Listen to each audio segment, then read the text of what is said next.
ที่เคยกินคนที่เขามักฮู้กันดีกับมือนี้ก็บอกพ่อบอกแม่มากินน้ำแต่ว่าเวลาบอกคนอื่นมากินน้ำนี่เฮาสิเพื่อเวลาไว้เสมอสมมุติบอกว่าประมาณ3 โมงได้กินกับ3 โมงได้กินแท้แต่ว่าเฮาเริ่มเอสตั้งแต่11 โมงเพราะว่าเฮาฮู้ว่าเฮาเฮ็ดโดนกระโดดน้ำถ่ายคลิปมีหลายส่วนหลายเพราะว่าก็อยากเฮ็ดให้ทุกคนเบิ่งแล้วก็น้ำลายไหลน้ำกันและอีกอย่างการถ่ายคลิปก็เป็นงานของเฮาอยู่แล้วเวลาถ่ายนี่ก็ย้ายกล้องไปกล้องมาเพื่อให้ทุกคนได้เห็นหลายๆมุมนะสาน้ำแบบนั้นได้ทุกคนอยากให้เห็นเบื้องหลังการถ่ายคลิปเด้เนาะกว่าสิได้แต่ละคลิปนี่เนาะเฮาต้องมีความอดทนแล้วก็บ่ปล่อยผ่านแบบมันอย่างเล็กๆน้อยๆไปง่ายๆเฮาต้องถ่ายทุกขั้นตอนบางขั้นตอนที่มันบ่จำเป็นก็บ่ต้องถ่ายก็ได้มาเฮ็ดแล้วได้วันนี้ลูกลิ้นอันนี้ก็บ่เก็บไว้เนาะก็เลยต้องได้มาเก็บให้เพราะว่าถ้าลิ้นกับแม่นี่แม่สิสอนให้เก็บไปพร้อมนี่เฮามีหม้อจุ่มเนาะซื้อหม้อจุ่มมาใหม่ตอนหันยืมแต่ของน้องมันไซส์ดีไซส์คักแล้วก็มีรับประกัน3 ปีนะเฮาก็เลยซื้อมาไซส์เองซะยืมคนอื่นหลายเทื่อหลายเฮาก็เกรงใจเขาก็เฮ็ดแล้วก็โทรบอกพ่อแม่มาได้บัดนี้เมนูนี้เฮาก็เคยไปกินอยู่ร้านนะทุกคนแล้วก็ติดใจ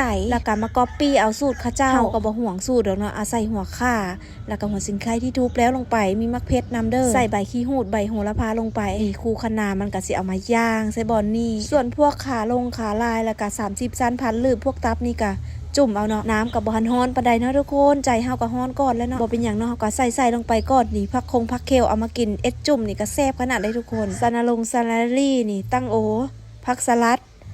ผักโหระพาไม่หยังใส่ได้ใส่ลงไปเบิดโลดปิดฝาไว้ก่อนเนาะแล้วก็สิมาเอาแจ่วตักใส่ถ้วยน้อยแจ่วนี่ก็เข้มข้นแซ่บคักขนาดขมๆนัวๆโอ้ยน้ำเดือดแล้วบัดนี้ใส่ต้นซีนลงไปโลดบัดนี้ป้าทุกคนจะมันคักบรรยากาศก็ดีแต่ว่าบ่อนนั่งหันแค่โพดตะง้องก็เลยได้ไปนั่งอยู่เทิงเฮ็ดจังใดได้เนาะเฮือนมันน้อยเอาเบียร์มาเย็นตื่มจากหลังเนาะคือสิค่ะเว้าไปเว้ามาอยู่ซื่อๆก็อยากกินเบียร์ทุกคนโดนๆก็อยากกินเหล้ากินเบียร์อยากปาร์ตี้อยู่ได้ทุกคนเห็นหาอยู่แต่เฮือนแบบนี้น่ะบางเทื่อเฮาก็มักม่วนคือกันก็แต่ว่ามันก็เป็นบางเทื่อเนาะบางอารมณ์ซื่อๆและได้กินกับครอบครัวแบบนี้ก็มีความสุขดีและเวลาเฮ็ดกินอย่างแบบนี้นะเฮาจะเฮ็ดหลายๆเพื่อไว้เลยของกินต้องอิ่มต้องเหลือต้องพอเพราะว่าถ้าของกินน้อยนี่จะบ่กล้าเอิ้นคนอื่นมากินนำและเวลามีอาหารของกินดีๆก็อยากให้ครอบครัวได้กินนำ FC บอกว่าอยากให้มาเฮ็ดเมี่ยงหมากกระถินให้เบิ่งแน่ช่วงนี้ยังเฮ็ดบ่ได้เนาะเพราะว่าหมากกระถินมันแก่แล้วถ้ามีหมากกระถินสิมาเฮ็ดให้เบิ่งเด้อสนใจเรียนทำคลิปออนไลน์สไตล์สาวแว่น บอกหมดทุกเคล็ดลับทักมานะครับ ไลน์แอดนี้เท่านั้นนะคะ